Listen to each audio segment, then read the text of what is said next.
का हुजूर जुम्मा पढ़े, हुजूर जुम्मा पढ़ का बाप कितना बड़का नमाजी है। आज सोमवार ही है और ये जुम्मा पढ़ने के लिए जा रहा है।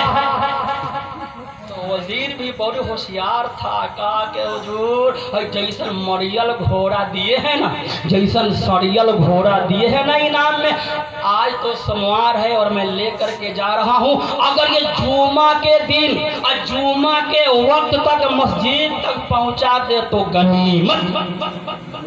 कैसे आप सुन रहे हैं नो, 1 घंटा मेरे तकरीर के बाद अगर आप फिर किसी खतीब को बर्दाश्त कर ले तो ये गनीमतें। जरा सा आप लोग सिमट सकते हैं, सिमट सकते हैं, सिमट सकते हैं। जरा सा आप लोग खड़े हो जाए तो सब लोग खड़े हो जाइए, तो एक दफा खड़े हो जाइए, सब लोग खड़े हो जाइए, खड़े हो जाइए और आगे बढ़ जाइए, आगे बढ़ जाइए। मैं एक मंत्र पढ़ने वाला हूँ, मंत्र पढ़ने के बाद मैं अपने तकरीर को खत्म करूँगा, समाप्त करूँगा।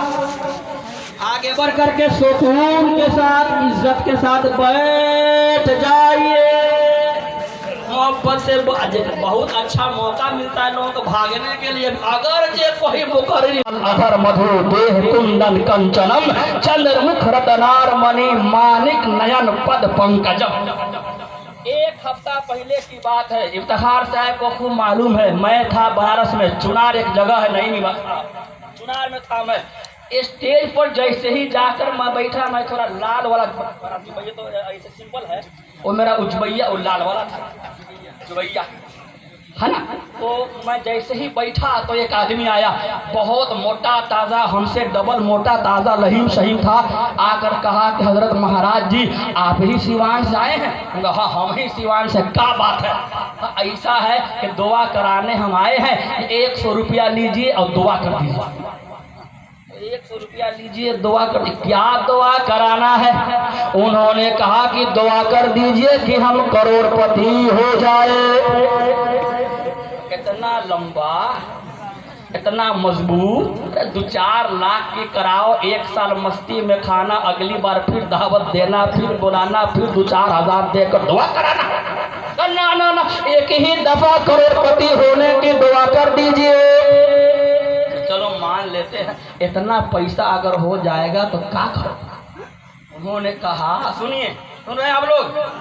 सुन रहे हैं? सुन रहे हैं। सिवान में लोग नकिया नकिया बोलता है, यहाँ पर न कहीं पूर्णिया जिला है। था एक रोज मैं खड़ा था बाजार के करीब, तो मेरी खादिमा दौड़ी दौड़ी आई, कहा अबू लहब यहाँ खड़े खड़े क्या कर रहे हो? अल्लाह तबारक व तआला ने तुम्हारे मरहूम भाई हजरत अब्दुल्ला के घर में चांद जैसा बेटा अता किया है। मैं मुस्कुराने लगा, जेब में हाथ डाला, जेब खाली, बाएं जेब में हाथ डाला, जेब खाली। मैं खुशी का इजहार कुछ दे करके करना चाह रहा था, मगर वहां मेरे पास कुछ भी नहीं था। मेरे दिल में एक ख्याल आया कि क्यों नहीं मैं अपनी खादिमा को आजादी की जिंदगी पैदाइश मोहम्मद रसूलुल्लाह के मौके पे अता कर दूं। मैंने अपने हाथ के शहादत के उंगली का इशारा किया, कहा कि जा अपनी जिंदगी जी ले। आज से मैंने तुझे कैद के जिंदगी से आजादी की जिंदगी दी, वह इसलिए कि तूने मेरे भतीजे के पैदाइश की खुशखबरी सुनाई। बात समझ में आई? अल्लाह तबारक व तआला गैरों को भी देता है, तो हम मनाते हैं तो हमको और ज्यादा बढ़ा करके अता किया जाता है। बहुत बढ़ा चढ़ा करके अता किया जाता है।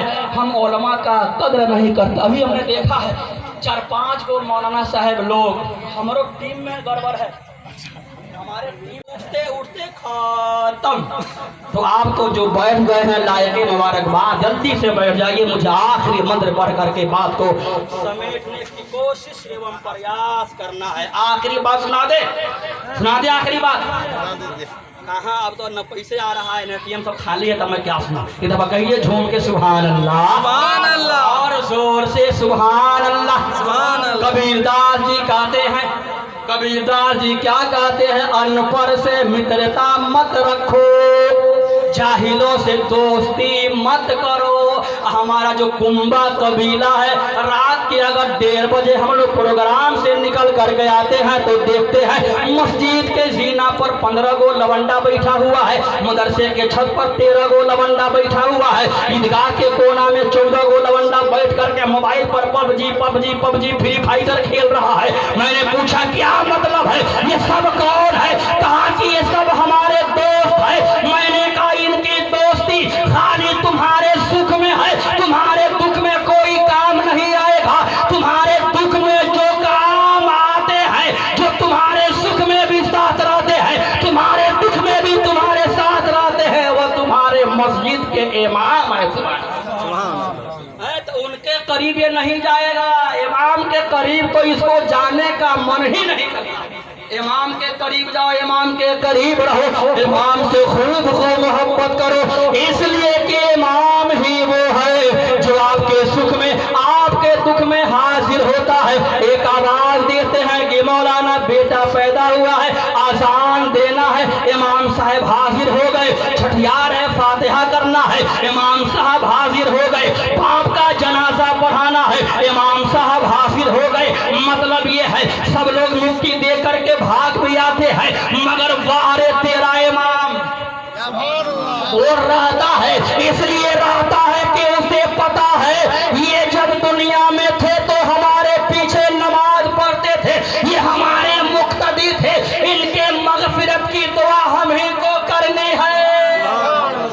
तो इमाम के करीब कौन रहेगा? इमाम से तो आप लोग भागे रहते हैं। आइए कबीरदास जी का एक दोहा पढ़ता हूँ और बात को खत्म करने की चेष्टा एवं प्रयास करता हूँ। पेश की जरा सा सब लोग धीरे से कहे सुभान अल्लाह, धीरे से कहिए सुभान अल्लाह। कोई सुन लेगा ठकिया में रात के 1 बजे कौन पगलाई बा, कौन सनकल बा, आप कहिएगा हम सन के उनके नहीं है, हम तो इसके रसूल के मस्ती में है और फिर ठकिया के बस्ती में है।